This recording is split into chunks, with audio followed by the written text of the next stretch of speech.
میں آنسو ہیں سر سجدے میں ڈال نام محمد آہوں میں دیکھ یہ غم تجھے کیسے سرفراز کرتا. کہ وٹ کلکڈ فار یو، آپ نے کہا کہ آپ نے کافی عرصہ انگزائٹی فیس کی، وہ سنگل چیز یا وہ چلے نمبر آف تھنگس جو آپ کے لیے کلک کی، وہ کیا؟ جسے میں اپنا بدترین دور سمجھ رہا تھا وہ بہترین دور کا آغاز تھا. اچھا. پہلے ہوا میں اکیلا، کیونکہ میں نے ایک ڈیسیجن لیا، سب نے چھوڑ دیا، ٹھیک ہو گیا. اتنی آئسولیشن تھی کہ، اور پہلے بالکل مجھے اللہ کی رحمت سے میں نا امید ہو گیا تھا، اور مجھے لٹرلی وہ سوسائڈل تھاٹس بھی آنا شروع ہو گئے. تو اسی دوران میں ایک ویڈیو سن رہا، تو اس میں وہ اللہ نے کسی نہ کسی کو بہانہ بنانا ہوتا ہے، وسیلہ بنانا ہوتا ہے. تو وہ قاسم علی شاہ صاحب کی نا میں سن رہا تو ایک ویڈیو، تو اس میں انہوں نے کہا کہ حضرت واصف علی واصف رحمۃ اللہ علیہ.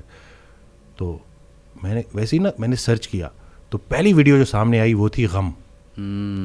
تو اب وہ میں نے کلک کی، کیونکہ اب وہ جیسے میں نے کلک کی تو اس میں الفاظ یہ تھے کہ غم میں غم دینے والے کو یاد رکھنا، یاد رکھنا تیرے رب سے سب سے قریبی رشتہ سجدے کا ہے، اور اس سے بھی قریبی رشتہ آنسوؤں کا ہے. آنکھ میں آنسو ہیں سر سجدے میں ڈال نام محمد آہوں میں دیکھ یہ غم تجھے کیسے سرفراز کرتا ہے. یہ وہ موتی ہیں جو تجھے تیرے مقام سے آشنا کریں گے. غم سے گھبرانا نہیں ہے، غم کو ریڈ کرنا ہے. وہ حدیث شریف نہیں سنی کہ جس باپ نے 3 بیٹیوں کو پال پوس کے بڑا کیا اور رخصت کیا، یعنی کہ رخصتی کا غم برداشت کیا، جو 3 دفعہ، کیونکہ جتنی پیاری بیٹی ہوگی اتنا بڑا غم دے کے جائے گی. تو جو 3 دفعہ اس غم سے گزار دیا گیا، اگلا مقام اس کا رسول اللہ صلی اللہ علیہ وسلم کے ساتھ ہے. تو غم تو تجھے اللہ کے قریب کرنے آئے، یہ شارٹ کورس ہے. اب میرے لیے جو میری تنہائی تھی وہ میری سب سے بڑی سپورٹ اس لیے بن گئی کہ مجھے کوئی ڈسٹریکٹ کرنے والا نہیں تھا.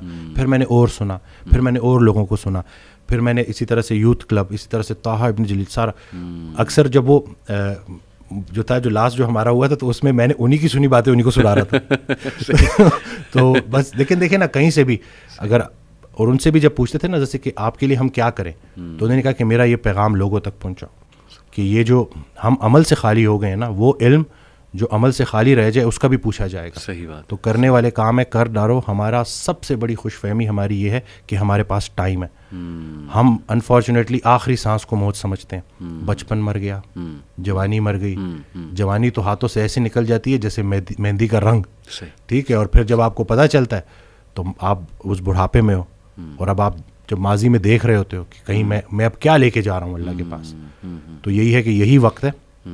تو جس ٹائم میں گلہ کر رہا تھا، شکوے کر رہا تھا، اور پھر انہوں نے کہا کہ خواہش ٹوٹنے کا اور اس غم سے نکلنے کا ایک ہی طریقہ ہے کہ کوئی ایک خواہش ایسی ڈیولپ کر لی جائے جو باقی تمام خواہشات پہ بازی لے جائے، لیکن وہ خواہش ٹھہرنے کی نہ ہو، جانے کی ہو. فکر آخرت تمہیں دنیا کی ہر فکر سے آزاد. صحیح بات، صحیح بات. جو بن دیکھے رحمان سے ڈرتا تھا وہ تب نہیں ڈرے گا جب دیکھے گا. صحیح بات. بلکہ لاسٹ جب میں لاہور آیا تھا تو یہ میں نے وہ ٹی وی لگایا تو وہ قرآن کی، تو اس میں نا اس کی آیت، اس کا ترجمہ کہ قرآن پاک میں اللہ تعالیٰ کہتا ہے، ارشاد فرماتے ہیں کہ تم وہ وعدہ یاد رکھو جو تم نے مجھ سے کیا تھا، میں وہ وعدہ یاد رکھوں گا جو میں نے تم سے کیا تھا. تو ہم نے بس وہ وعدہ کیا تھا.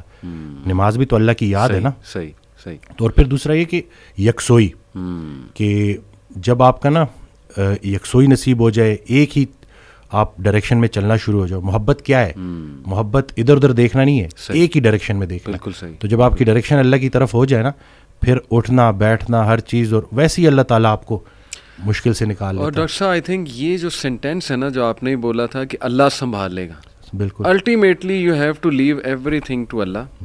اور قرآن مجید میں بھی اللہ، ایون نبی صلی اللہ علیہ وسلم کہتے ہیں نا کہ تم مشورہ کرو، لیکن اس کے بعد اللہ پہ توکل کرو اور چھوڑ دو.